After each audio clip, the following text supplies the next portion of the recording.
All right, Play with Matches. We're so dedicated to this channel that we're going to crank out a video right before we leave to fly back to our studio. We're leaving in like 30 minutes. Yeah, that's what we're doing. But we want to talk about Matt Stafford's shameless wife,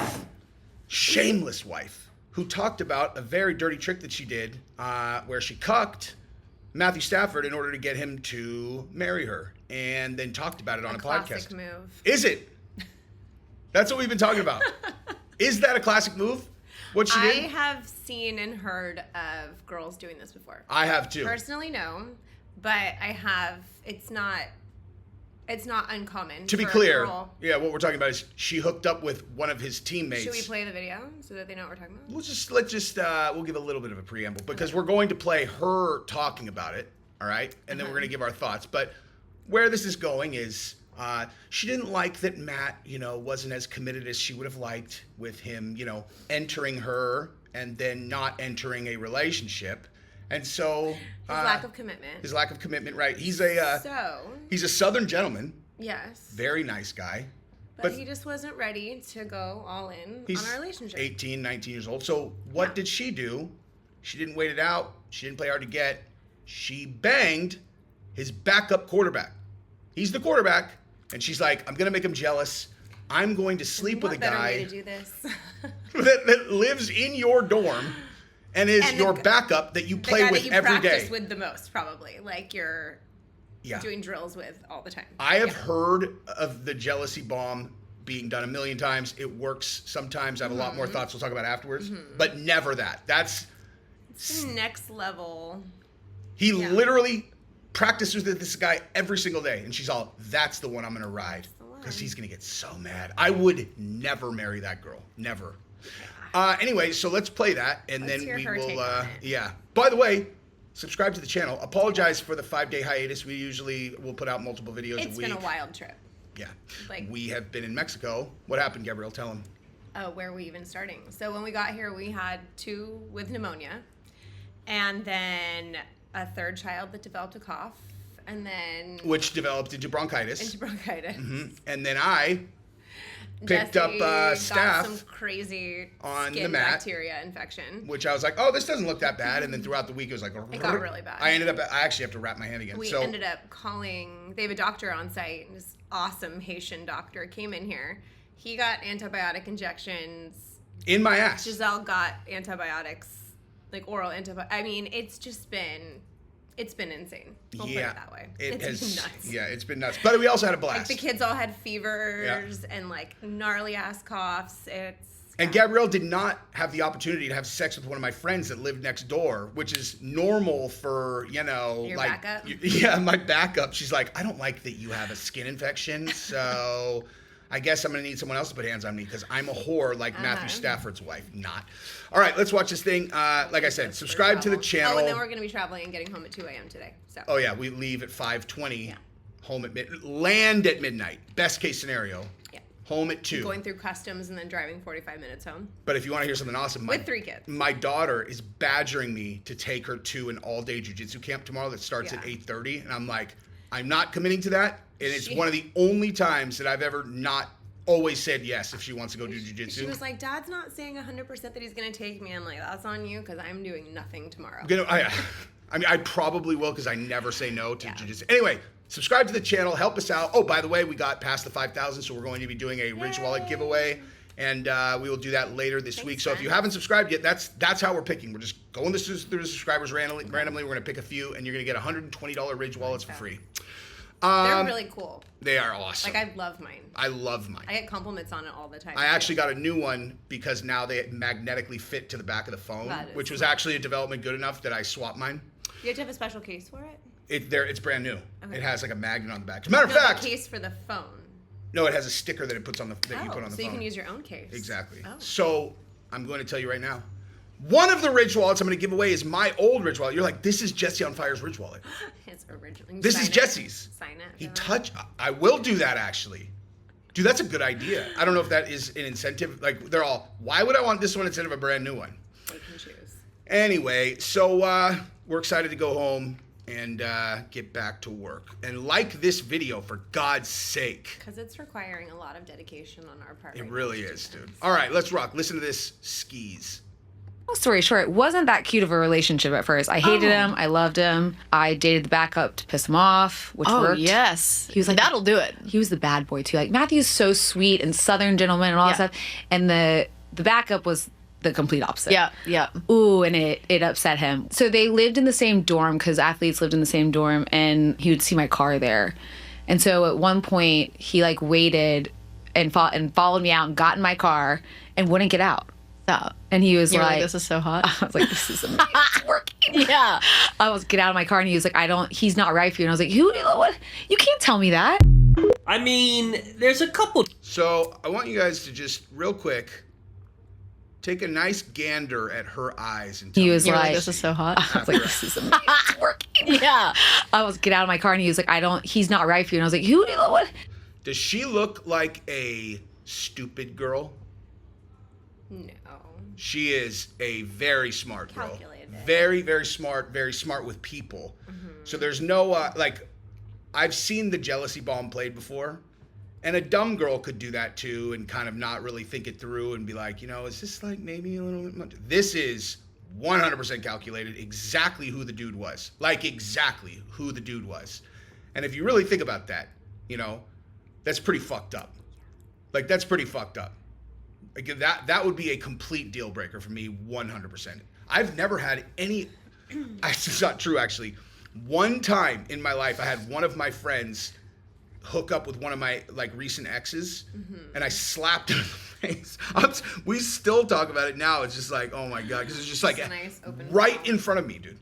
Like right, because they didn't know I was there. It was like it was I don't know if that makes it worse or better. You know this story. Yeah. I know, but I didn't know that he didn't know you were there. Oh, they didn't know I was there at all. It was in Chico, there was this day, God, I can't remember the name, but you float down the river, and so you get to Beer Can Beach. Like it is Flotopia? absolute chaos. Like, it's impossible you're going to run into anyone there. Like, impossible. Yeah. And I had gone down the river, incidentally. I went down with Brooke, who I ended up dating. I ended up banging her that night and then started dating her. But, like, earlier in the day, I went down the river, and I was with my best friend. And he's standing here, and he's like, hey, look at Bree and and like he's like oh, she looks like she's all over me. He's joking, and then right when I turned around, they went in and started kissing. I just saw like insta red, dude. Like, and I just went up and he's my friend, so I wasn't gonna like punch him, but I just open. The way I broke that up was I slapped him, and then he was like, and he's a tough guy, dude. Like I have multiple other stories where he and I beat the shit out of people together. But, so he was like, don't fucking hit me. And then he looked at who he was, and you just watched him go, oh, fuck. I'm sorry. He's like, that's my bad. He tried to call me the next day, and then I didn't, I just ghosted him. I regret that. He's a really close friend of mine. Like, he's still to this day. That was fucking 20 some odd years ago. I don't know, like, I genuinely really like and respect this guy, dude. So it's not something I'm proud of. I just spazzed out. But nonetheless, she was not like, this was not something to get back at me. She was just blacked out on a beach, But nonetheless, I would have never married her anyway. That level of calculation from Stafford is, that's crazy to me. What's the closest you've ever done to that, Gabrielle?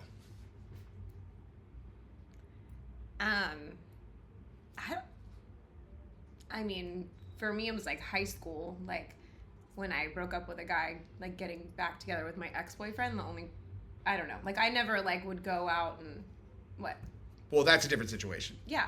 He cheated on you. Right. He had sex with another girl, and you found out about it. Yes. And then so you had sex with your ex. Yes. That is not jealousy. That's revenge. Right. And that's that's the closest. That's allowed. Like I've never hooked up with an ex's friends. That was always. Yeah, because that's what a skis would do. Yeah. Yeah. You have having probably being the person that knows you best on earth.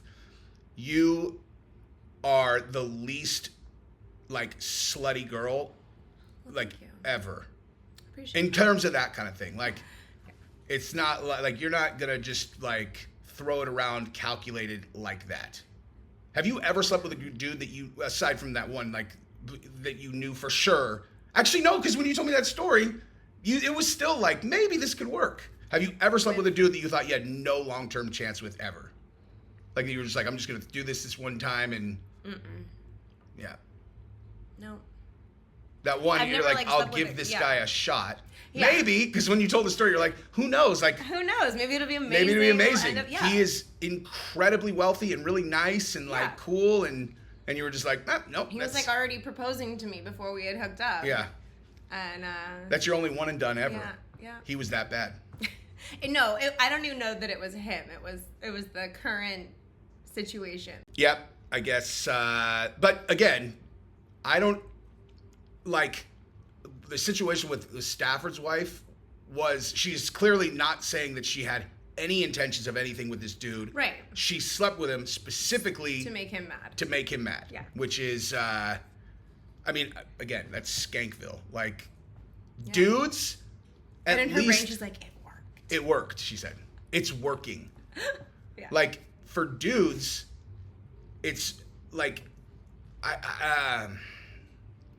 you have this kind of built-in excuse that you probably won't agree with, which is that dudes want to physically have sex with every single girl. So if the girl is hot, it's like, you know, and the girl, like, because a friend has to like be very accepting of even a little bit of like forward, you know what I mean? Yeah. Where girls make it very clear if they're open for business or not. It's like if they're your friend and the dude's like, hey, whatever, Yeah. you know, a classy girl's gonna be all, fuck, dude, No. you're, Yeah. you know?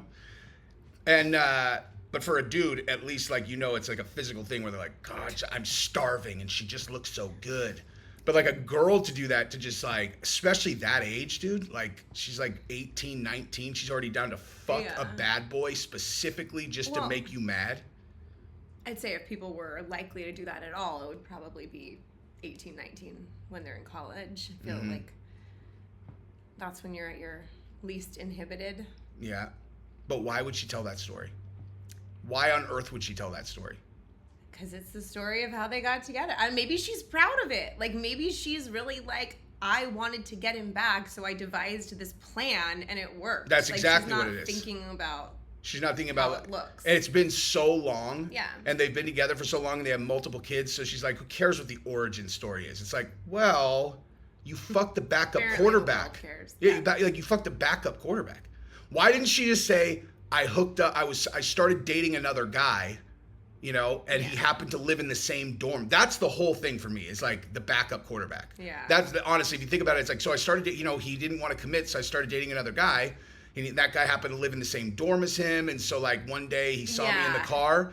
But when she's like, exactly who he was really shows how calculated, like that's devious, dude.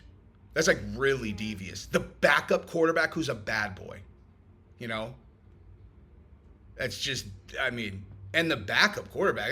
He's like at least in total competition with Stafford at the time. He's like, I want this guy's job. I'm gonna take this guy's girl. Yeah.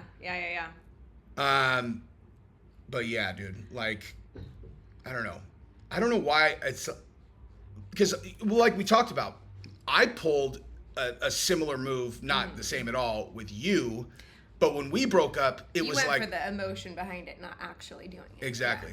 Because the whole point was to pull you back in, but I didn't want to put something into the mix that you were gonna was like that you were gonna have to think about. That's the whole thing. Like if a girl did that to me, like I'm gonna be like with her and then she's obviously gonna be around the backup all the time. Right. This is someone. And you know this dude is gonna be talking to everybody. He's like, dude, I flipped that girl over.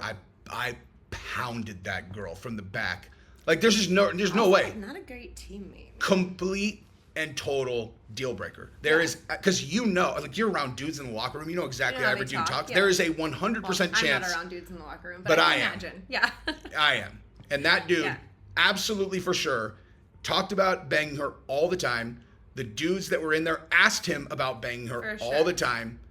And it's like, dude, you couldn't possibly think of a way that you could demasculate Matt Stafford in a worse way. And she's just like, well, but I wanted him back. Yeah. And you're like, you selfish fucking bitch. Yeah. And she totally played on his like sweet, kind heart. Like he came to her and wasn't apparently mad about it or made threats or went and fought the dude. He came to her and said, he's not right for you. Because she said that. She's like, he's a sweet Southern boy. Yeah. Yeah. Who probably, honestly, he probably hadn't been with a lot of girls either. Probably. If he's a sweet boy and he played, Yeah. not everybody is the high school quarterback. Like our star quarterback or football players at De La Salle, which if you guys don't know, I went to De La Salle High School in the Bay Area, which is like been the top American high school football team in the country for the last 30 years. Yeah. So like, and that actually longer than that, for over like 35 years or something. And they won 100 and I don't know, the previous record for most consecutive wins was 70. They broke that record when I was a senior and they won 72 or 76 by the end. And then they won another 70 straight games before they lost. Like it's just whatever. So like anyway, the sports program, very serious. And those guys on the team were not guys that banged a lot of girls at all. Like that was not. It was like a Catholic high school. Yeah, too. they were like good dudes. They'd have like a girlfriend, some of them, but like, yeah, I don't know. That just, the more I think about it, the less I like that. And the fact that she thought she could talk about it and think that's cool. What was this podcast? Like what? Who is this chick? Why was she doing this? I have no idea. The other girl you could tell is like, I've done that before. I've done that. Yeah. I've had sex with a lot of guys to piss guys off. That's hot. Yeah. Yeah. Yeah, that's so hot. You did that? How was it? You know what I mean? Like, you put Matt Stafford in a position where he has to actually think about that when he's with you all the time. It's like, the guy's fucking there all the time.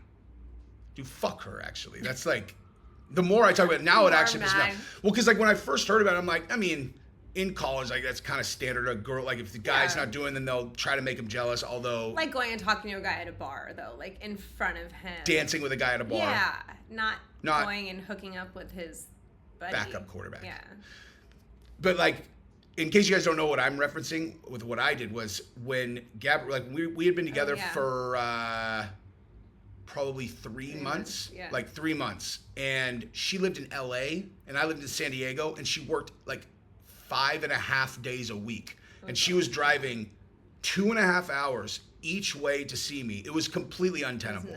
It was like, it was insane. Like she'd come see me, we would hang out and party and like, do whatever we could do while we were there. And then she'd go back wrecked, had it like, I don't know, it was just. It was rough. It was a rough situation. And then so. And if anyone's made the drive from LA to San Diego or back and forth, like it's not an easy drive. No. It's traffic and terrible. And I would try to leave the night or the morning that I had to be at work at like 9 a.m. in LA. Mm-hmm. So I have to leave San Diego at like 6. It was awful. Rough, dude.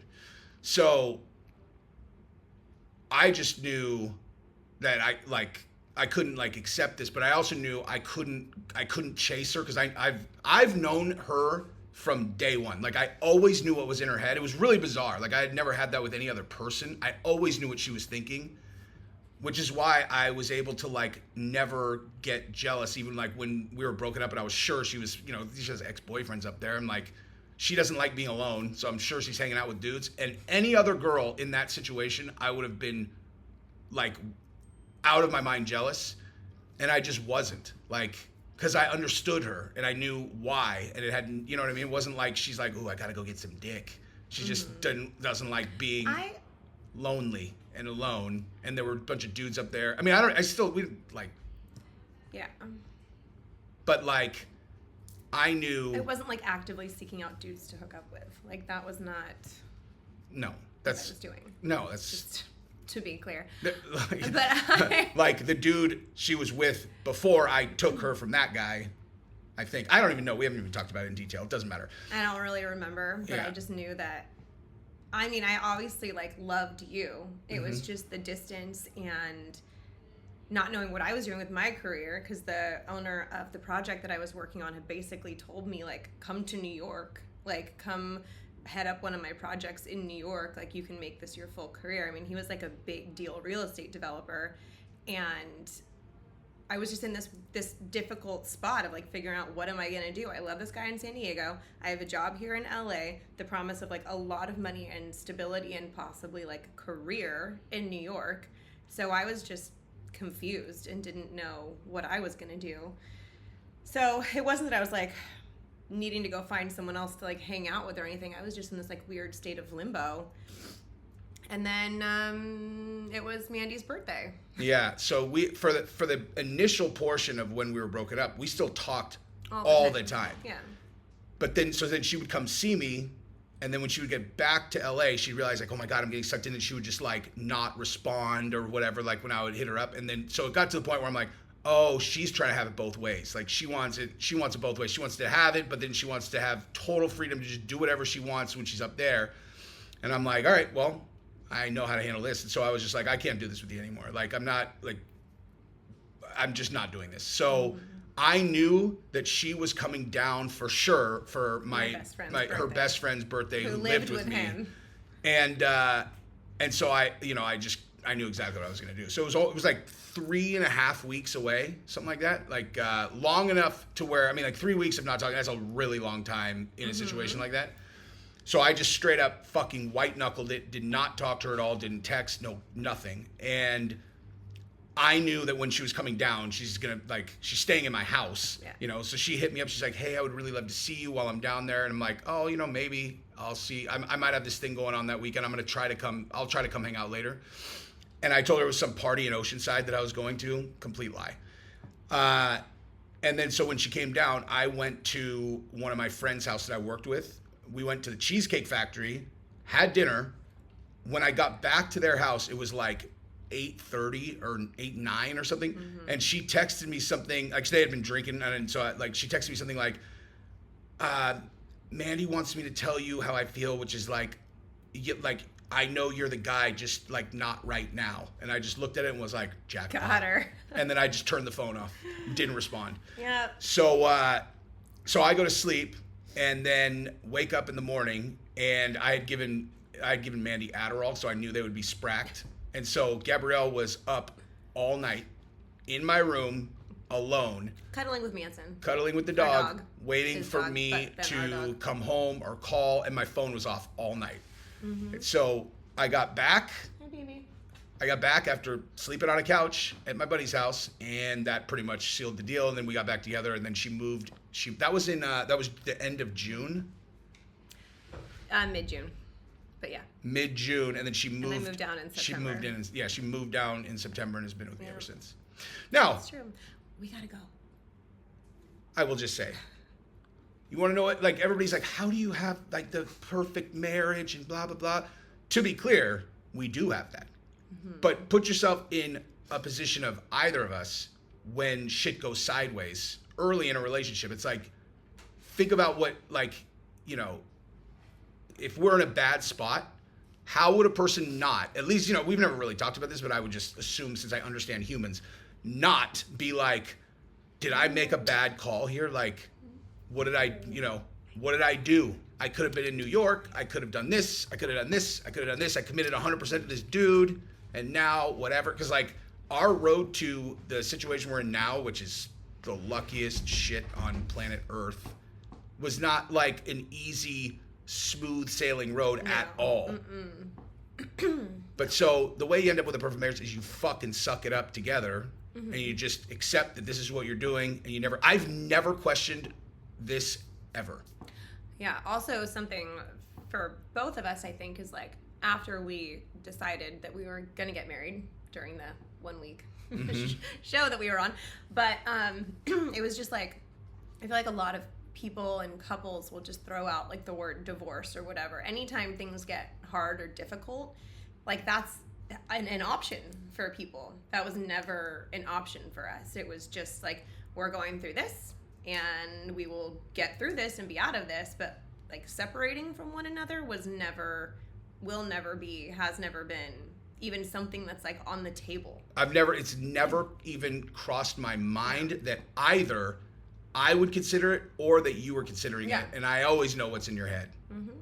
Like I would, if she was thinking about that, I would like, know in 1 second. If that had popped into her head, I would know for sure. And it's just never been a thing at all. And now it's in my head. We need to leave. Touche. Boom! See you later. Bye, guys.